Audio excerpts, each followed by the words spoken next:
everybody. I am completely at the other end of my career spectrum than the Burlingame group. I've been a professor here for all of 4 months.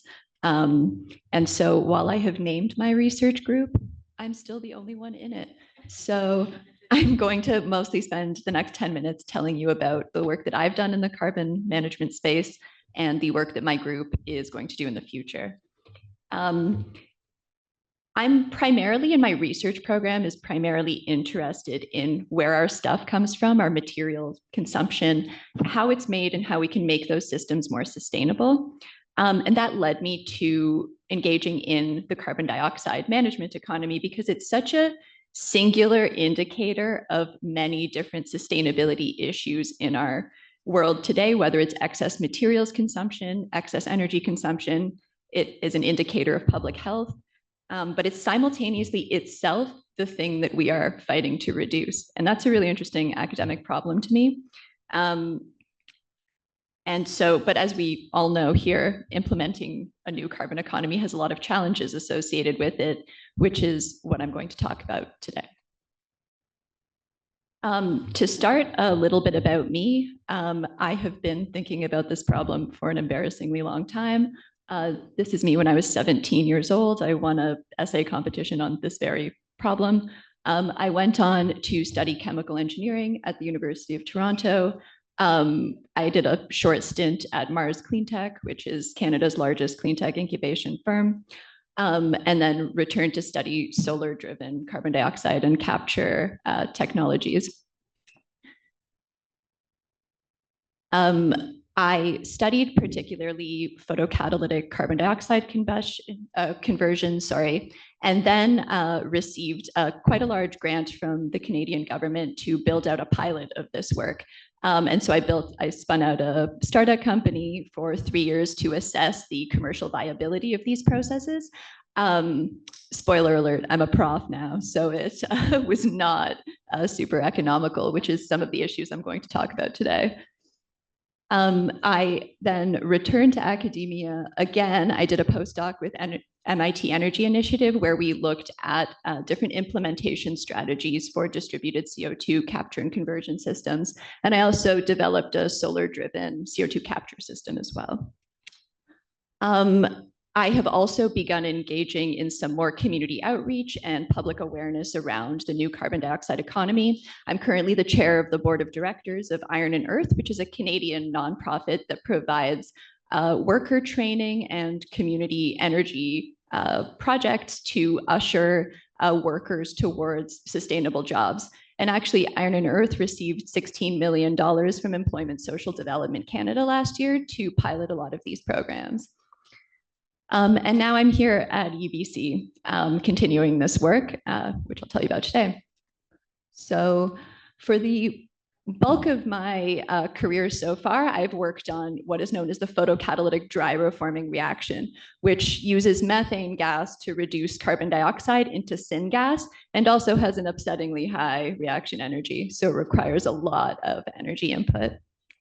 But is sort of an economically interesting process because it consumes both carbon dioxide and methane gas, which can be sourced from a number of different flexible sources, whether it's fossil fuel generated or biogas, landfill gas. All of these can be used. It also has the potential to offset electricity consumption in a fully electrified economy, if that is ever achievable. Recent work has shown that in order to replace the heat capacity of the current industrial sector, you would need to almost double the size of the electrical grid in the US, which is quite an undertaking. And so having the potential for solar-driven processes could potentially offer some benefits analogous to peak shaving or something like that.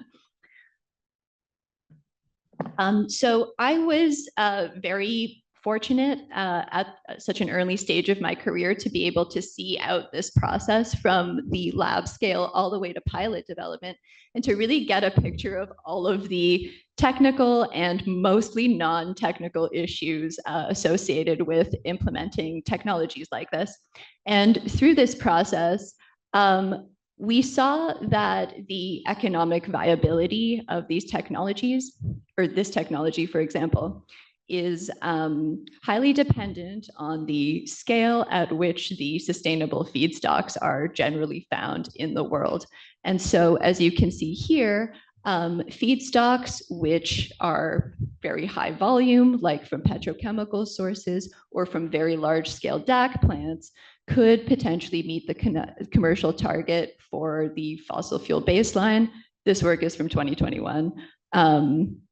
Whereas smaller source feedstocks like landfill gas or biogas increase those product costs. And these are actually three challenges that are very common to a lot of different types of sustainable chemical and material manufacturing processes and are pervasive issues with implementing this circular economy. And these are, one, that waste feedstocks are distributed and hard to capture, that the feedstocks are generally of lower energetic quality than the fossil fuel status quo, and that the renewable energy to drive them is expensive and intermittent and variable itself. And so after that, I started looking at alternative implementation strategies that might lower the economic barrier to implementing these processes. And one was using existing infrastructure to integrate with some of these new sustainable manufacturing processes.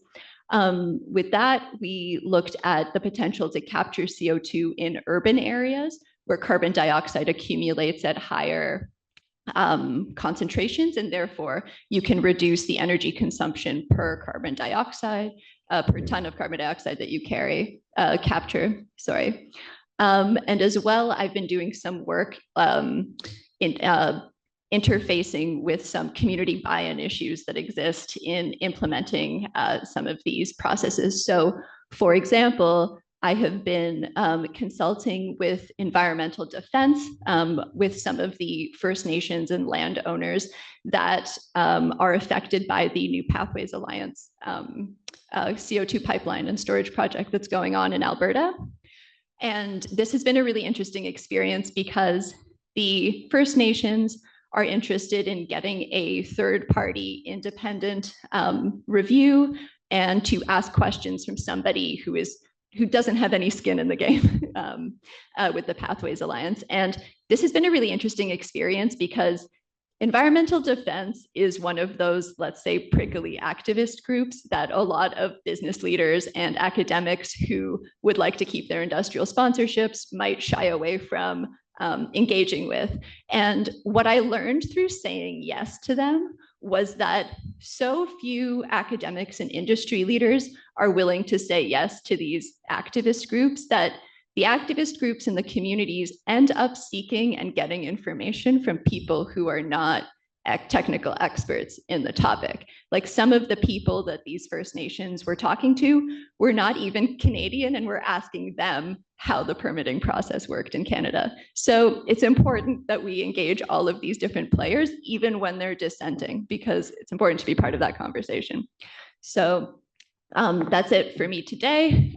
To conclude my new Laboratory of Future Industry, the acronym is LOFI. And if you think about LOFI as an artistic aesthetic, which elements that are normally considered imperfections are included intentionally in the design, that's meant, so LOFI is the name of the lab, but it's meant to evoke this idea that less is more potentially in the future economy, and that we can work to build passive modular systems that integrate more sustainably into both the Earth's natural ecology and also our human social environment. So thanks very much. That's it from me.